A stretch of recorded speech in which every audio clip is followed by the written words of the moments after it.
महाराज, जिस घर में भाई भाई आपस में सच्चे प्रेम के साथ इकट्ठे रहते हो, ऐसे ही घर को इस धरती का स्वर्ग कहते हैं। आप दोनों भाई इकट्ठे क्यों नहीं रह सके, यह बड़े दुख की बात है।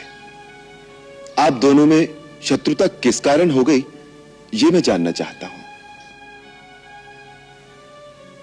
दो भाइयों के बीच में शत्रुता सचमुच बड़े शोक की बात है, परंतु बाली ने बहुत तिरस्कारपूर्ण बर्ताव मेरे साथ किया है। उसने लात मारकर मुझे राज्य से निकाल दिया। इतना ही नहीं, मेरी स्त्री को भी, जो मुझे प्राणों से भी अधिक प्रिय है, उसने छीन लिया। जितने मेरे शुभचिंतक साथी थे, इन सबको बंदी बना लिया है।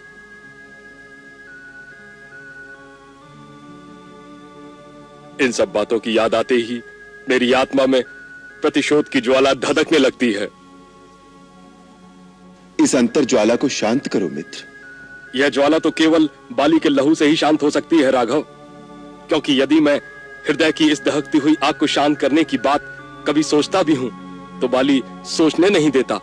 वह मुझे और मेरे साथियों को जान से मारने के लिए किसी न किसी को यहां भेजता ही रहता है। इसीलिए हम सब उसके त्रास में रहते हैं।